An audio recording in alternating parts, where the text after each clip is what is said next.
The Love Circle's mission is to create a space that promotes holistic healing by spreading wisdom. In our circle, we believe that there is freedom in knowing your purpose, and to heal our community, we start by healing ourselves, building relationships, and sharing wisdom. The Love Circle's mission is to create a space that promotes holistic healing by spreading wisdom. Yeah. but yeah, it's really hard. That's why I'm glad that our children are being more integrated now, because maybe we're teaching that we're instilling in them, that it's okay to be yourself.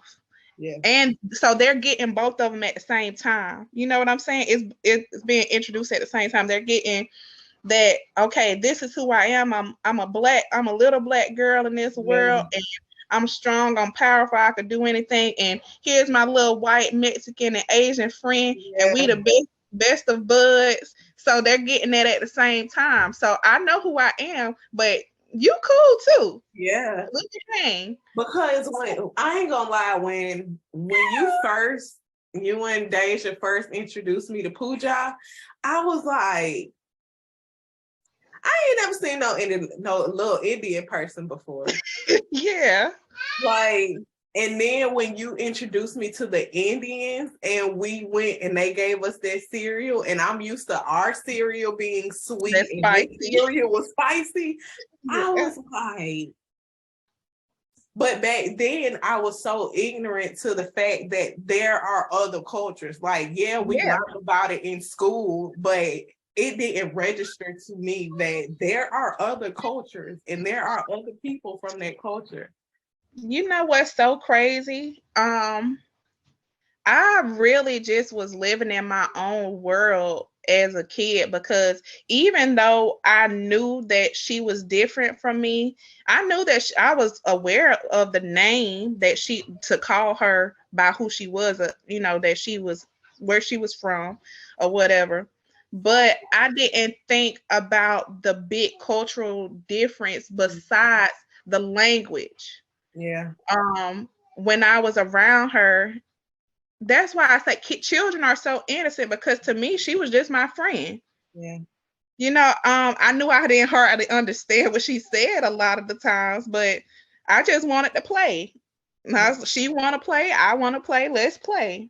But see, I think that's why I say like about cultural differences and me being ignorant back then, because like I said, I knew about other countries and cultures because of school and because of the few encounters that you and Deja made me have, but I didn't realize about cultural differences until we moved to Twiggs County, because we were Black people, but they had a different mindset than what we were brought up on.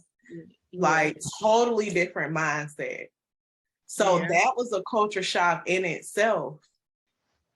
Yeah, I agree. And that's why I say we can't put everybody in a bubble. Yeah. You know what I'm saying? Because that's like us saying all white people are the same. When we know in our culture, and just like you said, we all are Black, but their mindset and the way that they do things are totally different from the way that I do things. So you have to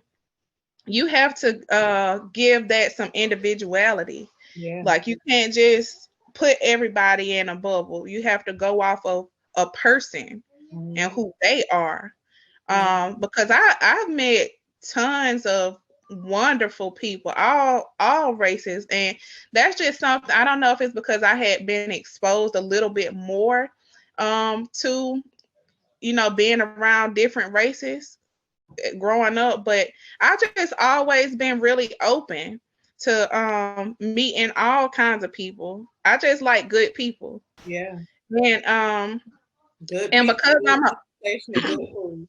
and because and that's the other thing I was about to say, and because I'm such a historian and I like culture, I hate to say it like that, because some people, like, if a white person said it about black people, they'll be like, "Oh, you just like in that movie. What's the movie that the new with Lauren London?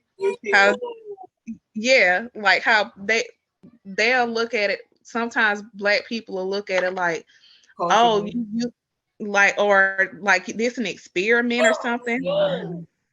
And it's like, I think sometimes it's been so much disrespect amongst the cultures that it comes off something so simple comes off as offensive, and it's not even meant to be offensive. But but yeah, I'm so glad that they are being introduced to that, because they can teach those people who they come across about their culture. You know, because they know, because we didn't not just saying that, you know, we it was just terrible or stuff like that, but it's just the truth. We weren't really taught our culture like that. You know, all we knew is what we saw, but as far as just being sat down and saying, hey, this is our great grandparents and this is where we came from, and you know, we weren't taught that, and we're learning now that we're older. So I think that played a part in us really our identity crisis, I guess I could say, because I really did have that, and I think all of us did. I really think all of us did. I think at some point it stopped affecting me so much, because I started becoming really secure. Why is this child mad at me because I won't let her bite the table? I started to become more secure within myself. And so and what, you know what's so crazy? I built that security with a person who was not real. If that makes sense. I went from being insecure to being secure, and that person who I was portraying to be when I found that security, that wasn't me in my heart. That is crazy. That's what's crazy. But you know, it's amazing how where your journey will take you. But I'm so glad that even though I found out that that wasn't me, I'm glad that I was able to build that security from it and take it along with me on my journey. Right. Because that, yeah. I think it's crazy. Like over the years, when I go back over like certain things that I've been through or experienced and how I reacted to them then and how they affect me or made me into the woman that I am now, I have a different appreciation for a lot of that stuff. Even though if it in the moment it didn't seem like it was the best thing or it didn't feel the best, like ultimately it all worked out for my good. I learned something, I healed, I was able to teach somebody else, or somebody taught me something. Something came from it. Yeah. And you know, I think that's another thing that helps me on my journey now, is because I don't look at anything that I've been through as just super terrible things. I look at them as lessons, and I'm thankful for those lessons. Like, yeah, that was pretty messed up that it happened. Like, I didn't like how it happened. I wish it could have gone better, but I learned something from that. I gained a lesson from it, and it made me a better person. It made me a better wife. It made me a better mother. Everything that I went through, everything that I learned, I can't be nothing but appreciative for it. Like you never know in the moment, because in the moment you just can't see past that moment. Right. So in the moment it just feels so disgusting and terrible, but looking back at things that happened in the past that you overcame, it's amazing. Right. I usually try to find a word for the year, or I ask God to give me a word for the year. And this year, I think my word has been good steward. Like, me understanding the stuff that I've been through over the years and how I reacted to them then and how I'm reacting to certain things now, like learning to understand that you are given this journey for a reason. So be a good steward over it. You are given these resources for a reason. Be a good steward over it. You are put in these places for a reason. Be a good steward. These relationships are in your life for a reason. Be a good steward. So my thing lately has been just like finding or understanding how to operate in that stewardship, how to pour into myself or others, whatever life calls for in that moment, as best as I possibly can, as long as it's within good intention. Yeah. And that's my biggest thing right there. Because I don't know exactly, and I don't think, contradicted to it, whatever people may say, I don't think anybody truly knows their purpose here on earth.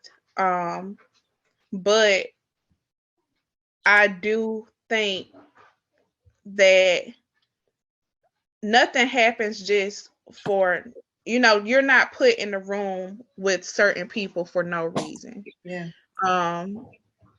Like for me, I don't know. It used to irritate me when I was ignorant and I didn't understand people more. But the more I've learned people and learned myself, I became more patient with it and accepting of it. But random people always come up to me, and it's always just like a, hey, how you doing? Starting conversation. And now I know that by the end of the conversation, I'm like, hey, bud, good luck on getting your kids back. And I'm going to pray for Miss Sandra. Yeah. Know the whole family, know the whole history. Yeah. And I used to think that was so weird, but now I'm like, dang, that person needed somebody to talk to. Exactly. Like, you never understand how a hug or a hey or, oh, you look so beautiful today could stop somebody from committing suicide today or somebody from doing a homicide. Like, you never know. Yeah. And I'm so appreciative of those conversations. And like I always think about those people to this day. I'll probably never see them again, or I probably won't even remember if I see them again, because but I always think about those people. It was this one lady I went to one of my doctor's appointments. She was the receptionist, and I gave her my date of birth, and she said that was her daughter's birthday who died. And and so I talked to her, and she was showing me pictures of her and told me all of these things. And we had so much stuff in common, me and her daughter. And she asked me if she could hug me. And at first I was like, COVID.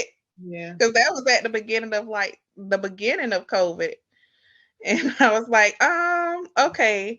If it's meant for me to get COVID, I would have got COVID. I could give this lady a hug. Right. Because I feel like stuff like that in that moment, she was probably looking for a sign. And you came in and you were that sign. Mm-hmm. Just one thing to remind me of my daughter, to make me understand that it's okay. What I'm going through is not as bad as it may seem, or today is not as hard as it can be, because I know I miss her. And then you walked in the door. Mm-hmm. Listen. But yeah, this has been a great switching of conversations, but it Right. was But you know what? Like, that's why I said I'm gonna extend this, because I be wanting, I'm not gonna keep picking this up if you're gonna throw it. I like the fact that our conversations, everybody that has been on the podcast, our conversations go from one extreme to another extreme. But all of it is self-care and healing and understanding and and relearning and it's needed to unlearning. be talked about. Yeah, definitely. Because Yeah, you just do what the spirit leads you. Go where the spirit leads you. exactly, That's how exactly. That's why like I try not to keep so much structure, because when I first started the Love Circle, like, this is just the Love Chronicles, so it's just like a one-to-one conversation. But mhm. the actual podcast is like a panel of people getting together and having actual conversation. And when I first started it, I had like specific times, like it was gonna be 11, huh? It was gonna be 11 minutes and 11 seconds, and we was gonna get the conversation started. And then I was like, first of all, 11 minutes and 11 seconds is not a lot of time for anybody to Not talk for a about good anything. conversation, Not especially when you're getting into it. exactly. So I was like, you know what? Maybe I should not try to worry so much about the time frame, but more so the intention behind everything. As long as I know that the conversation is flowing, that's why I say until I get a full service, like, I don't mind having to restart it over and us continue the conversation, because I know that there are people, if the conversation come up, I know that there are people that are going to heal from this. Mm-hmm. So, oh, sorry. And you're being used as a jungle gym. You see, I felt like SMA when I did that. Oh my goodness.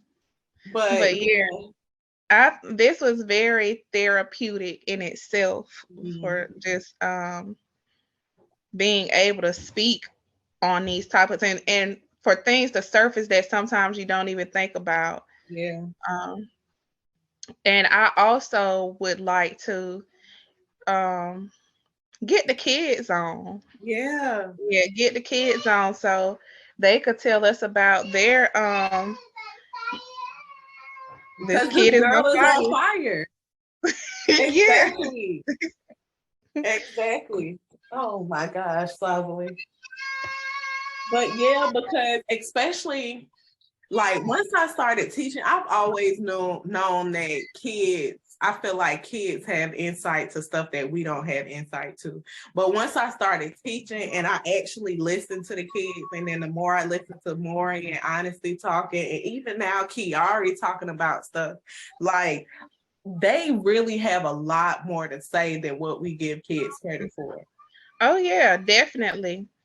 Definitely. And sometimes I just, especially when I have all of them together, well, a lot of times I don't turn my TV on because I be like, all right, y'all can play in there, but I'll just be listening out. So I just sit in my room and just listen to them and listening to them resolve things on their own, apologizing, setting structures, setting boundaries with each other. That is so beautiful to me. For me to not have to come in there and I hear one of them telling, you have to apologize because that was not nice. Okay. That is so beautiful to see, and it's so rewarding as a Yeah. parent and as an aunt. Like, okay, the work that we are putting in is not going unnoticed, and it's actually doing something. It's Mhm. making a change. But I just love hearing them, their little voices say, you should apologize to her because that was not nice. And hearing Kiara say, I'm sorry, Maury. Mhm. And like that is so cute. But even how excited they are to, and I See think each that, other. huh? I said they be so excited to see each other. Yeah. Like, that's crazy. And it makes me wonder if, because it's always just been us. So I wonder if this is how cousins actually be. Like, oh, you the cousin that I'm looking for at the cookout. But you know what? Like I said, sometimes you don't think about things until you look back on them because you put it like kind of suppress it, but not intentionally. But when I was going through those pictures of Maury, Cole, and Honesty as a baby, I was like, oh, she has always been so excited to be a big cousin. Like she always, because she loves her cousins, all of them, and she just be so excited. But just looking at her, because she was like 2. Yeah, she was 2, Whole and Honesty, and she had the biggest smile on her face, just so happy. Yeah, and she be so happy to see Savali. That's the first thing she say in the morning, that she want to talk to y'all. So what would you have, what is something that you would leave anybody that comes across your message, your story? I think I pretty much covered it, but I would say, like I said earlier, just take some time to learn yourself. And after you learn yourself, apply what you learned about yourself to the world. And what I mean by that is, when you learn what it is that it takes to bring you that healing for you to move forward on your journey and have self-love, you know, instill it into your children, instill it into a stranger. Like we were saying, you never know how. Like, I love seeing women with their natural hair out in the store. I make sure to tell them, not just because I like it, but because I feel like it's needed to be heard. Mm-hmm. Just seeing someone out plain Jane with some jogging pants on and a t-shirt, and got 3 kids, and you trying to hold one on your hip and fussing at the other two. I'm like, girl, you doing good. You look beautiful. Right. And you just don't know how much of a difference that can make in someone's life. So just like you need a pick me up, be a pick me up for someone else. Yeah.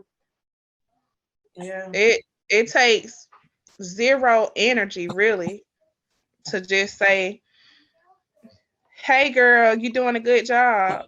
The amount of banging that's gonna be in this video. I could barely hear it. I don't know if it'll play over on recording. But yeah, that's true. Because you never know. Because she probably think, oh my gosh, these kids wrecking my nerves. I got to make sure I get all these groceries. And I come out here looking crazy. I hope I don't see nobody that I know. And then you say, oh, you are doing a good job. You never know how. And a prime example, like, so the other day I went to the store and all we had was change. So I got ready to pay and I apologized to the cashier that I was paying for change. And one of the ladies, she was paying with a card, but she had to wait because something was going on with her card. So when I said that I was about to pay with change, she just handed me $5. And then she handed me $3 more to pay for my stuff. And it's like, just stuff like that. Like, you see that it's a struggling mom. You were once a struggling mom. Just say, hey, I got you. For real, I like that. That's something that we have to normalize doing, because I really hate that we sit around and say, oh, well, you know, such and such got this going on, and instead of like you, that was you. It may not be the same exact situation, but we all needed help at one point. We all still we're going to need help. I don't care how financially stable you are, how mentally stable you are, you're going to need help again at some point. I don't know what kind of help. It may not always be the same type of help, but you're going to need help again. So don't ever sit too high up on your pedestal. Yeah, and when you can help. Yeah, why not? But that's one thing. That's one thing that I have always tried to do. With what I can, like, you know, I'm a baker. It's not, I don't, you know, I can't always help somebody with money if you're struggling with your bills, but hey, I got you some banana pudding. This might make you feel a little better. Right. You know, so it's not gonna help with your bills, but this is what I can offer. Yeah. But I think if we start coming to the table and saying, hey, I don't have this, but I can help in this way, it'll make a bigger difference as opposed to the person not showing up altogether because they don't have exactly what the person needs. You know what I mean? Because sometimes we just don't reach out to the person because we can't help in that way. Yeah. And sometimes all it is a, hey, I don't have the money right now, but I can bring you here's an alternative. Yeah, I can bring you some food, or this is a resource I found, or I got some extra tissue, or I got some whatever. You know what I mean? Mm-hmm. Are you okay? Okay, Drew. Yeah. And I got a Sabali hug. You love Sabali hugs? Yeah. From the tub.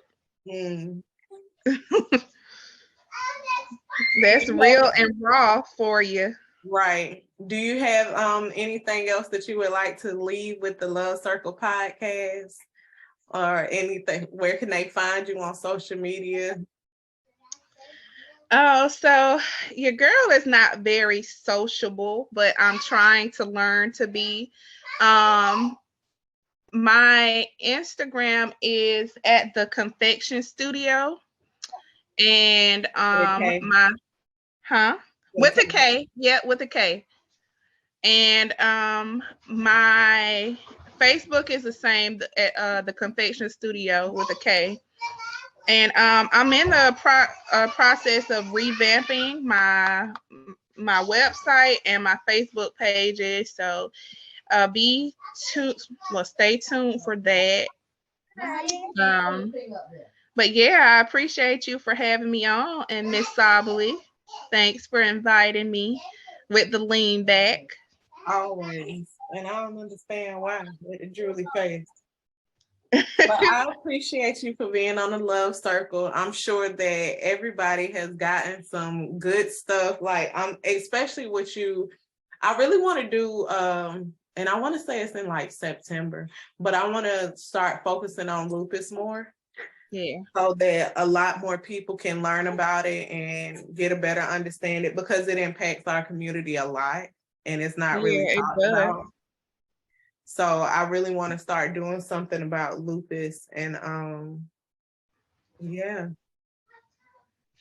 Yeah, you know, I didn't know so many people. I guess because, you know, mama had it and granddad had it, we always knew about it. Yeah. But I didn't realize that a lot of people didn't know what lupus was, or how it affects you.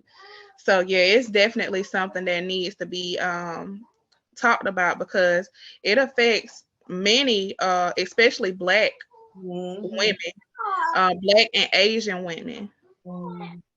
So yeah, we shall get into it. I'll be excited to share, you know, my story and how it's affected me and what I have learned and what I'm still learning, and if any resources that I could share, and I'll be open to hearing from other people as well. Yeah, definitely. Well, this has been another dope episode of the Love Circle podcast. I hope you have had an amazing day with this drooly baby face. Please continue to be your dope and awesome self. Love on yourself.